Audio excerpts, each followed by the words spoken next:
Welcome to this class.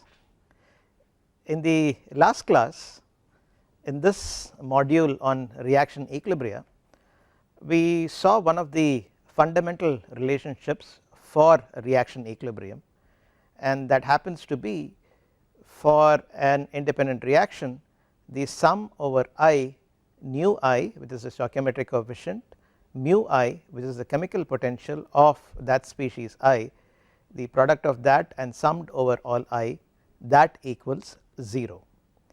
And we also said that if there are R independent reactions that occur in our system, then we will have one such equation for each of the R independent reactions, and therefore R such reactions will define that system at equilibrium. This is one of the very significant results, equation 614. It is very nice and compact, and it is good to remember this. This will automatically become a part of the memory. The recall is very easy for this equation. What we are going to do next is to look at phase rule for reacting biosystems, and the way we are going to do that is through some sort of an interactive method.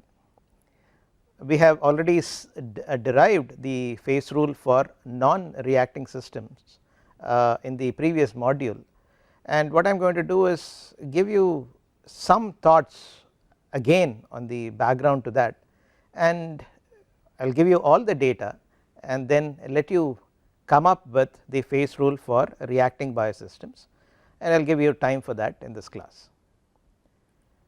If you think about, or if we recall the phase rule equation 5.7, and that gave the number of degrees of freedom. In other words, the number of degrees of freedom is the number of independent variables that are required to complete the description of the system. We saw that the phase rule for the non-reacting system was f, the number of degrees of freedom, is c minus pi plus 2, c the number of components in each phase of the system, pi the number of phases. This was our equation 5.7 in the previous module.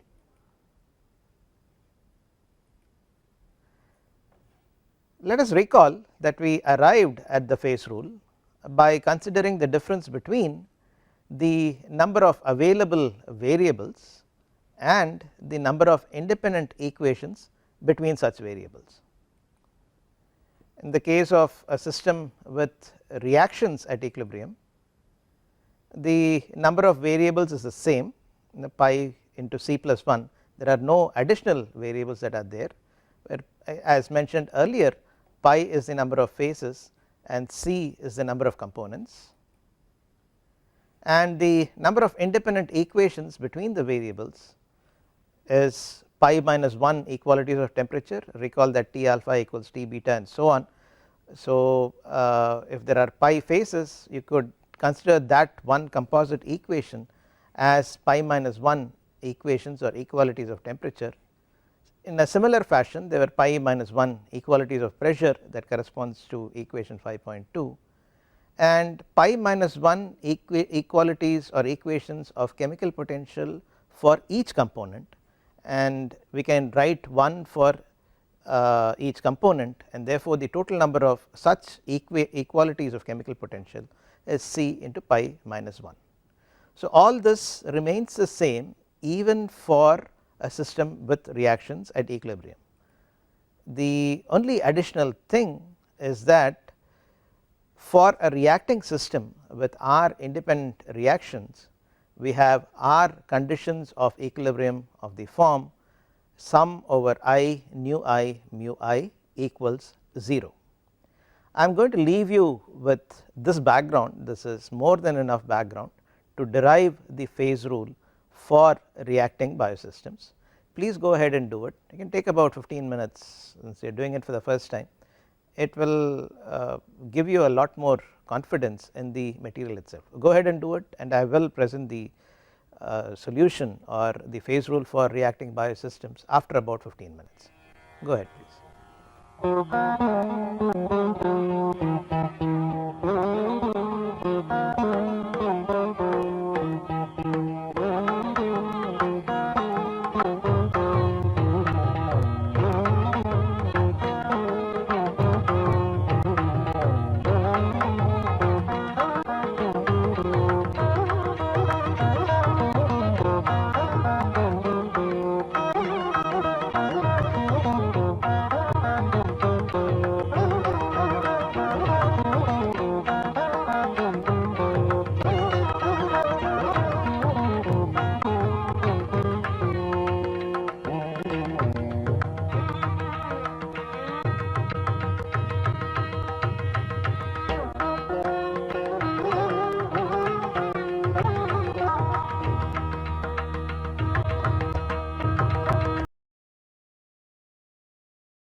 Okay. So, we all know the background, the number of variables in the reacting system at equilibrium, the number of independent equations between the variables, all this the same as the case of the system without reactions. The only additional thing being these are conditions of equilibrium of the form sum over mu I equals 0. So, how did we go about deriving the phase rule earlier? We looked at the total number of available equations, which is pi minus 1 into C plus 2 as for the case without reactions, plus this R, and the number of variables minus the number of available equations, available independent equations between those variables actually gives us the degrees of freedom that we saw. Therefore, f, the number of degrees of freedom, is pi into C plus 1, the number of variables, minus the number of equations between them, independent equations between them. If we rearrange this, essentially some algebra, we would get C minus R minus pi plus 2. So, as you can realize, whatever was C earlier can be replaced by C minus R. So, C minus R minus pi plus 2, hopefully you got this in your own efforts, gives the number of degrees of freedom in a system with R reactions. Let us call this equation 615, and the, as can be seen, the number of degrees of freedom reduces by the number of reactions compared to a non-reacting system. Let us move forward. Now, let us look at equilibrium constants. I am sure you know what equilibrium constants are. You must have done this in your 11th standard, 12th standard chemistry, and probably in some other courses in the engineering discipline or in the biotechnology course before you took this course. So, you already know what equilibrium constants are. What I am going to give you here is a formalism from the fundamentals to get at equilibrium constants. So, you will know where it all rests on, and so it will be much easier for you to have an overall picture in terms of some fundamental thermodynamic quantities. To do that, let us first consider a perfect gas mixture, and as we saw in module 4, especially equation 4.1, the expression for chemical potential of species I in the case of a perfect gas mixture was mu I equals mu I naught plus RT ln Pi, which is the partial pressure of component I in the mixture. If we substitute equation 4.1 in equation 614 is the condition for reaction equilibrium, sum over mu I equals 0. Now, we are going to substitute mu I with mu I naught plus RT ln Pi. If we do that, then we could write sum over mu I into mu I naught plus RT ln Pi equals 0. This is this condition here, which can of course be written as, we are just multiplying the terms and combining them appropriately using the definitions of log and the definitions of log of a to the power b and so on. We are going to do that now. So, if you do that, sum over I mu I naught plus RT is a constant here, T is a constant here, sum over I ln of Pi power nu I. If you recall, this would have been nu I ln Pi, which is ln of Pi power nu I. Can work this out by looking at the properties of the log function, and this is summed over all I, this equals 0. Or you can write this as nu I mu I naught sum over I equals minus RT, this is sum of log, which is nothing but log of the product that we all know, product of, as represented by this big pi here, product of Pi power nu I. Let us call this equation 616. and let us define this particular quantity product over I pi power nu I, the stoichiometric coefficient, the partial pressure time raised to the power of the stoichiometric coefficient for each of the species involved as Kp. You would recall Kp, the equilibrium constant with respect to partial pressure, that essentially comes from this. So, product over I pi power nu I is defined as Kp, equation 617, and therefore, we can write 616 as minus RT ln Kp equals sum over I nu I mu I naught. Therefore, we have a means of getting Kp in terms of the mu I naught values, the standard chemical potentials of I species multiplied by the appropriate stoichiometric constants and summed over all I would lead to minus RT ln Kp. Let us call this equation 618, and to illustrate the above, to get it in into familiar territory, since we are familiar with equilibrium constants from earlier courses, let us consider the reaction mixture given by equation 6.1, which is 2A plus B giving you 3C. Let us consider that for a minute to be a perfect gas mixture.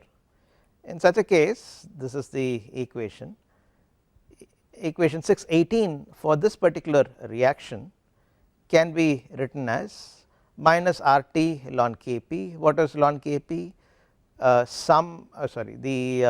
ln of the product of Pi par nu I. You know that nu I is positive for the products and negative for the reactants, and therefore, if you multiply that all together, it will be Pc cubed into Pa to the power of minus 2 into Pb to the power of minus 1, which can be written as Pc cubed divided by Pa squared Pb, and of course, the ln comes from here.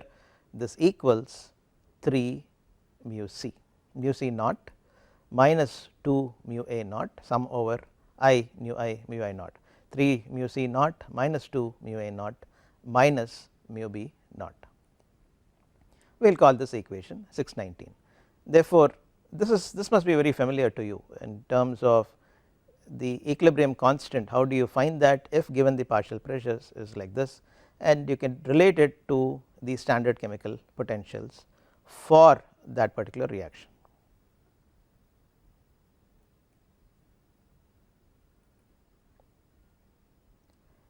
Let us stay with the perfect gas mixture for a little while longer, and as you can recall, there are many other equilibrium constants.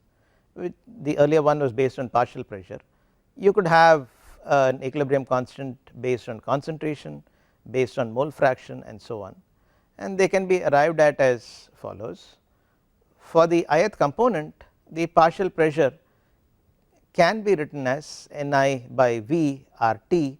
This is from the ideal gas equation, perfect gas mixture. So, mixture of ideal gases and so on. So, Ni by V RT is partial pressure, which Ni by V can be is nothing but the definition of the concentration, the molar concentration. Therefore, Ci RT. Let us call this equation 620 for in this context, and if we substitute equation 620 in equation 617, that will become very clear right now, and transposing, we will get Kp equals pi into Ci RT the whole power nu I. Can you do this bit of algebra right now? Just substitute 620 in 617 and get this expression. Take about 5 minutes to do that, and which can further be written as this. This is just the algebra part, the log and raising it to powers and so on. You need to get comfortable with this, so I will give you about 5 minutes to do this. Go ahead, please.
Okay.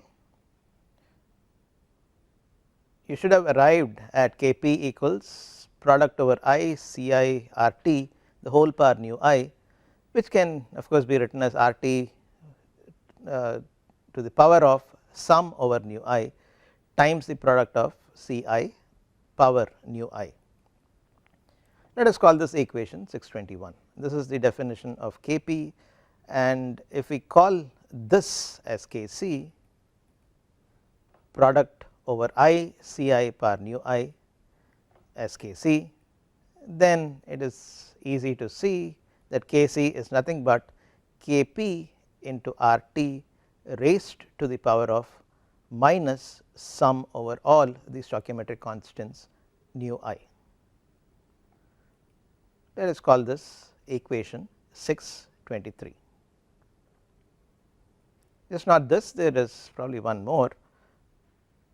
Let us recognize that Pi is nothing but P into Yi, equation 624, and let me leave you with this for another 10 minutes to derive Ky, the equilibrium constant based on the mole fractions Yi.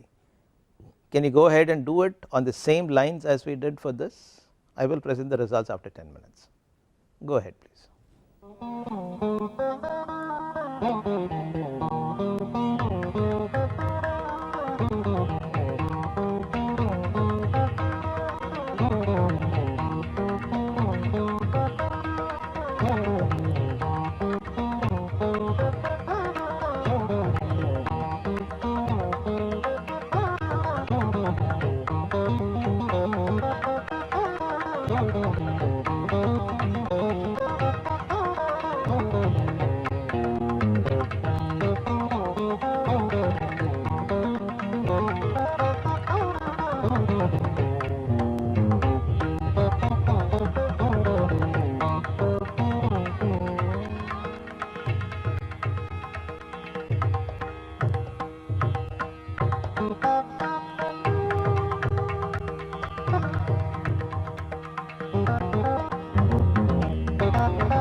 Okay. Now, taking Pi equals the total pressure times the mole fraction Yi, and if we follow a similar exercise as above, write Kc in terms of, or Ky in terms of Kc and so on, you should get Ky is nothing but Kp into P raised to the power of minus sum over all nu I. Hopefully you got this in your own exercise, where our Kp is defined, or sorry, Ky is defined as product over I Yi, the mole fraction, raised to the power of nu I, the stoichiometric coefficient. Let us call that equation 626. Now, all those equations that we derived so far, the equilibrium constants, were applicable for perfect gas mixtures.